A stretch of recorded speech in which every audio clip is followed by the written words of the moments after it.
Buenos días, estimados alumnos, a nuestra clase de Psicología Médica aplicada a Enfermería.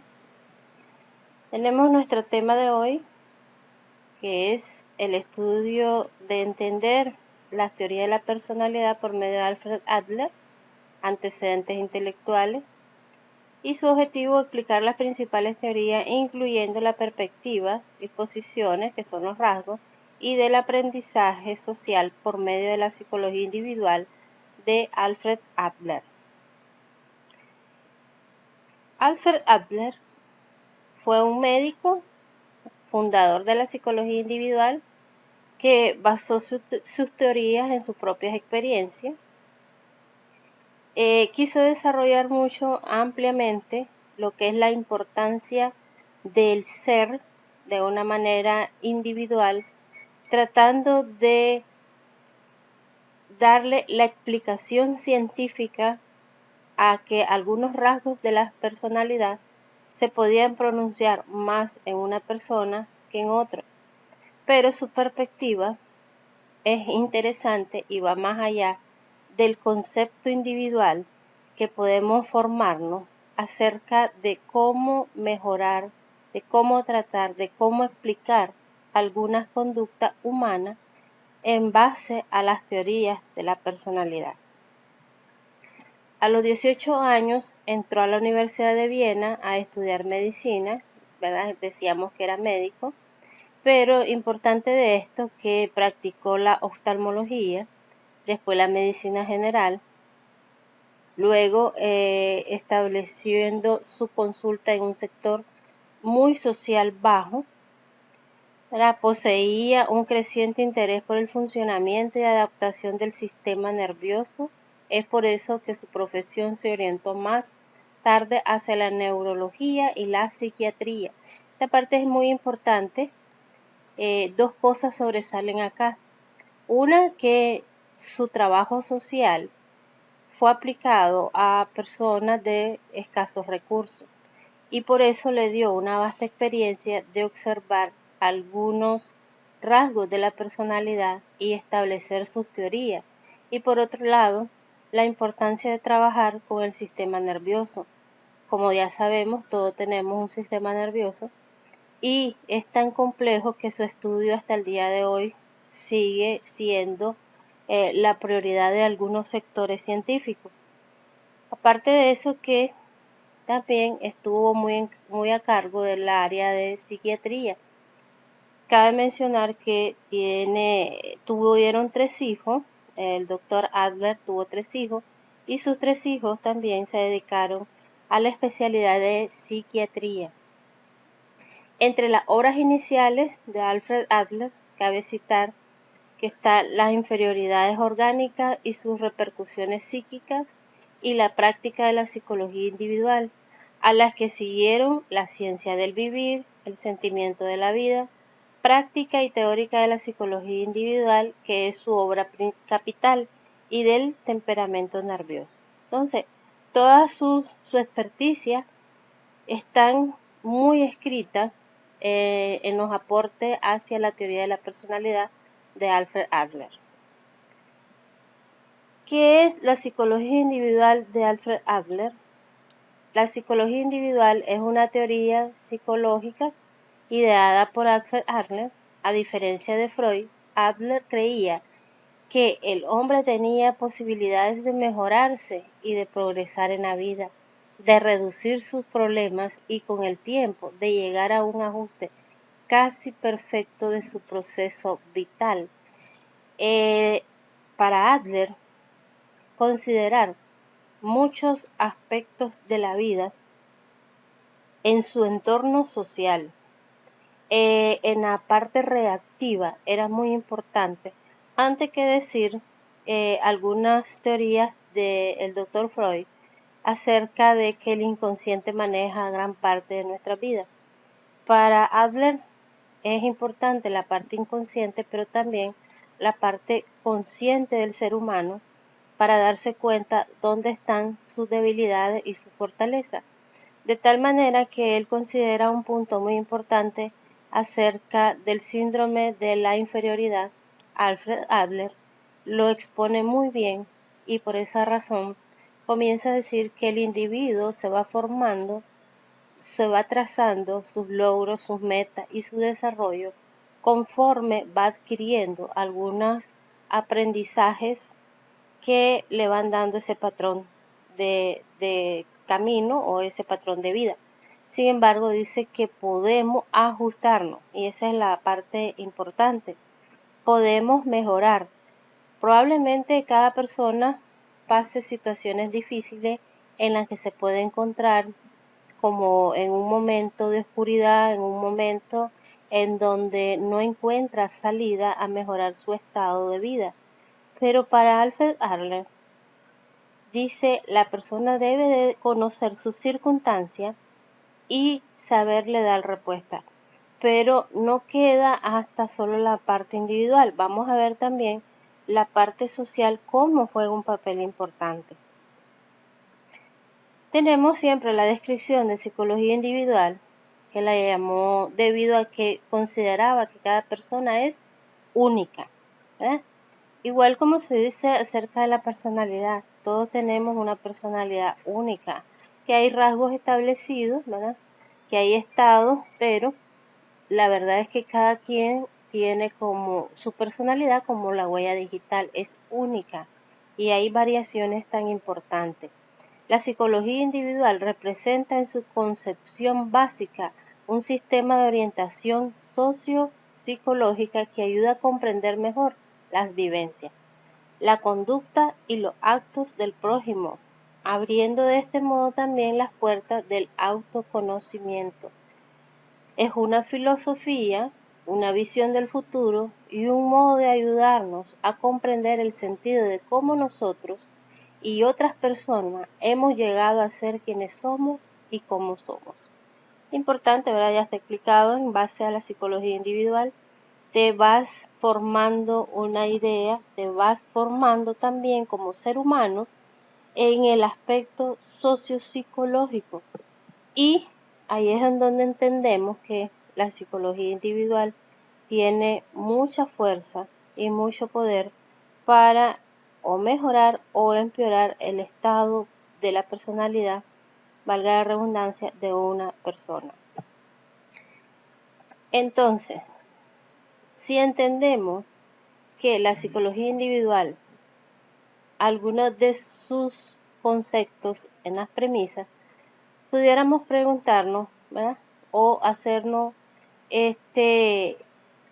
hincapié. Enfermería y la ayuda a reducir los problemas de los pacientes. Atención integral al paciente. ¿De qué estamos hablando? La atención integral es un enfoque en que se atienden a todas las necesidades del paciente por completo y no solo las necesidades médicas y físicas. Es un interés social. Bien, no decíamos que para Alfred Adler el interés social va de la mano a cómo poder contribuir la mejora de un rasgo de una personalidad. El interés social va mucho más allá de lo que nos imaginamos, porque tenemos que interactuar de persona a persona y el medio ambiente que influye muchísimo. Entonces, este interés social, enfermería lo puede demostrar por medio de su ética. Hemos entendido, ¿verdad?, que todo servidor público, toda profesión, tiene que regirse por pasos éticos, aplicarlo a las personas de una manera generalizada a veces y de una manera particular en otros aspectos. Vamos a entender esto de la siguiente manera. Particularmente en el trabajo. El trabajo comprende aquellas actividades útiles para la comunidad y no solo las ocupaciones por lo que recibimos un pago. Entonces, estamos claros que muchas veces nos enfocamos en cuánto recibimos, qué días son nuestros salarios, cuánto va a generar tu trabajo. Muy bien, esa parte no se puede, obviamente, desligar, pero también es una ocupación es una licencia de atención social. Ahora bien, ¿qué es entonces la ética? La ética es actuar de forma correcta, nos indica qué debemos hacer, nos informa sobre las obligaciones frente a los demás. Éticamente en enfermería, ¿verdad? Si actuáramos correctamente, entonces siempre vamos a tener nuestro enfoque de hacer lo mejor posible y que debe de estar establecido bajo las normas institucionales, etc. Pero tome en cuenta que usted también tiene su propia personalidad, pero que puede trabajar con la ética. ¿Qué observamos? Bueno, probablemente esta imagen lo que quiero ilustrar es que como usted tiene su personalidad, de repente va a tener aspectos positivos, aspectos negativos. De repente va a tener información positiva, información negativa. De repente va a tener deseos positivos, deseos negativos. Le voy a relatar un poco acerca de una enfermera que abordé para que me explicara cómo se está llevando a cabo los procedimientos COVID en un hospital X. Y ella me decía que la atención está basada en protocolos. También me decía acerca de una pregunta específica del pánico social que se está llevando a cabo en relación a si se internan los pacientes o no en los hospitales de salud pública. Y esta persona me decía que son decisiones, en primer lugar, decisiones muy particulares, muy familiares, pero en segundo lugar, puede que se den cosas en relación a la atención porque somos humanos y podemos errar, pero se hace lo mejor que se puede. Cuando ella me dijo, somos humanos y podemos errar, mi mente viajó muchísimo. Y obviamente en psicología me interesa la parte emotiva. Y entonces pregunté de qué manera es el trato en relación a el afecto hacia el paciente. Y esta persona me dijo, la verdad es que habemos enfermeras muy disciplinadas, muy entregadas a su trabajo y que tienen buen carácter. Pero también habemos enfermeras que solo quieren salir del turno y tienen un pésimo carácter. Entonces, con esta imagen te ilustro qué podemos hacer, cómo será nuestra forma de actuar. Que nunca se pierda de vista que el ser humano absorbe, observa, transfiere muchas de nuestras actitudes hacia nuestro trabajo o hacia nuestra profesión. Es interesante que entonces sigamos conociendo un poco, probablemente sea mucho de cajón esta parte ética para todas las profesiones, pero son muy importantes. El objetivo de la ética es normar la conducta de los servicios públicos de la salud en el ejercicio de sus funciones para prevenir hechos que afecten los intereses del Estado de conformidad o lo establecido en la Constitución, política y demás leyes. Esto más que todo es para recordarte que la parte ética también está ligada a la política de Estado y a las leyes de un Estado nacional. Entonces no estamos haciendo el uso del gusto y antojo de cada persona. Debemos de regirnos en la parte ética legal. Pero también, hablando de la ética, también no podemos pasar por alto ese aspecto de las actitudes, como me hacía ver la enfermera que entrevisté, que agradezco mucho, para que me diera insumos acerca de inquietudes que estaba manejando y que hoy por hoy creo que aún queda mucho más que entrevistar. La actitud es la forma negativa o pasiva de las personas frente a las tareas asignadas. Manera o forma de pensar o de actuar o de reaccionar. Definitivamente una actitud puede ser negativa, puede ser positiva y puede ser un patrón también de vida de cómo actúas, de cómo reaccionas. Muchas veces encontramos personas que dicen, esta no te deja pasar nada, ¿verdad? Y esa está ligada a una actitud negativa, porque hay gente que no sabe hablar, ni mucho menos sabe escuchar. Entonces es la actitud, ¿verdad? Es cómo realmente pensás, va más allá de cómo actúas, porque el actuar es la forma ya consumada, pero el pensamiento es la parte muy importante de tu actitud. Que esto también es interesante saber que nuestros pensamientos se pueden ir mejorando conforme terapias, conforme las relaciones sociales que tengas y conforme la lectura y conforme el conocimiento, porque muchas veces nuestra actitud actúa de manera ignorante, de manera pesimista, de manera seguidora. Tal vez no es lo que vos querés reaccionar, sino que estás siguiendo hacia actitud de otro. Entonces, en nuestras actitudes negativas pueden haber muchísimas, ¿verdad? Pero una actitud negativa es capaz de producir daño a la misma persona o a las que le rodean, ya que alguien que tiene una actitud negativa es capaz de decir cosas que pueden ofender o lastimar a otra, ¿verdad? Y eso es importante lo que estamos hablando. Una actitud negativa frente al servicio de enfermería, obviamente que la víctima va a ser el paciente. Aquí no perdamos, ¿verdad?, de vista ese punto. Sin embargo, te estás haciendo un mal en el caso de enfermería cuando mostras una actitud negativa. Aparte que las evaluaciones son muy importantes en el proceso de ese trabajo social tan interesante.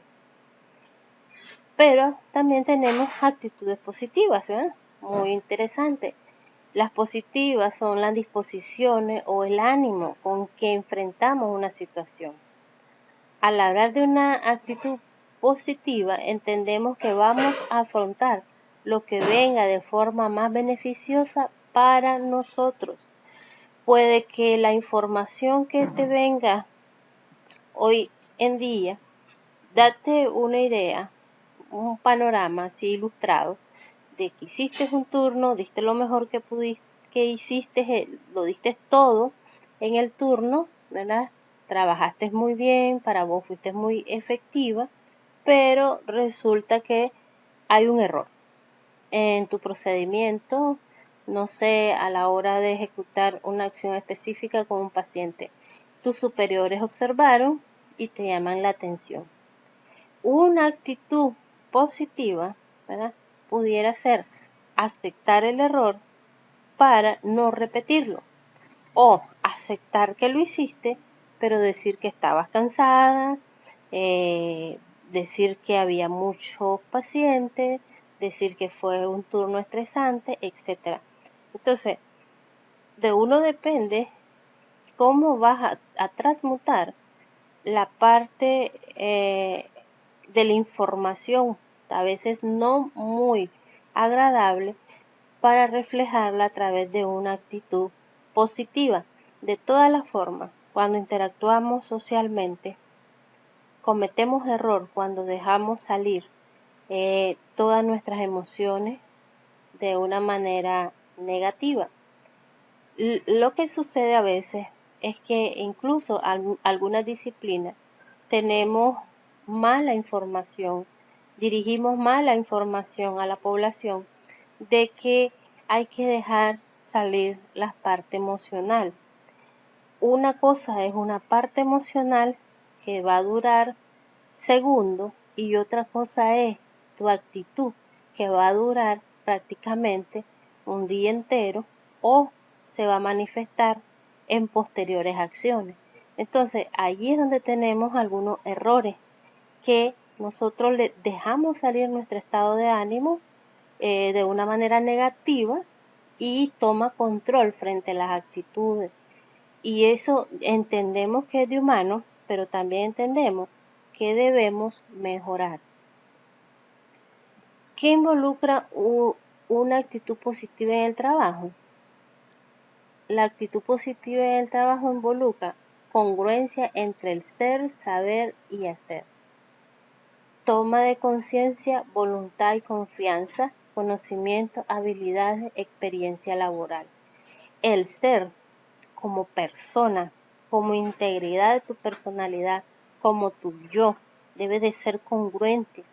Si estás estudiando una profesión humanista, tu ser debe de estar congruente bajo esa premisa. Tu saber y tu hacer tiene que estar relacionada a saber hacer de tus conocimientos, de tus habilidades, que siempre sigue el círculo. Entonces, ser, saber y hacer es la parte congruente, ¿verdad? Es la parte donde los eslabones se conectan muy bien para que la persona pueda entregar lo mejor de sí. Esa toma de confianza, esa voluntad, también debe de estar ligada a la actitud positiva. Y ya no se diga, pues, una experiencia laboral es importantísimo porque te vas dando cuenta cómo mejorar tu propio estado psicológico o de personalidad. Y por último, hablemos un poco acerca de, entonces, la terapia adleriana se dirige al cambio de pensamiento, emociones y comportamiento a través de etapas progresivas. Y aquí tenemos también el uso de la terapia de familia.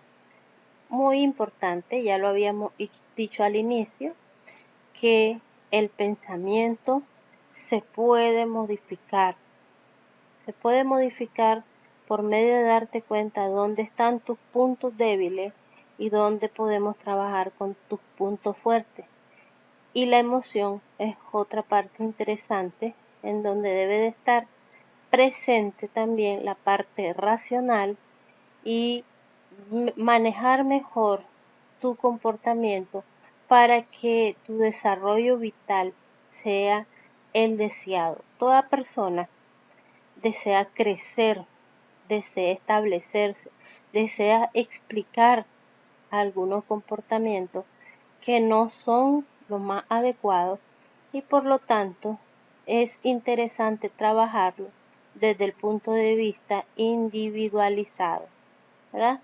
No obstante, las terapias de familia también son parte de la experticia adleriana y se entiende también como única. Cada uno tenemos una familia a la cual debemos de manejar con todos los procesos que se pueda llevar muy particularmente en tu familia. Muchas gracias y fue un placer haber estado con ustedes.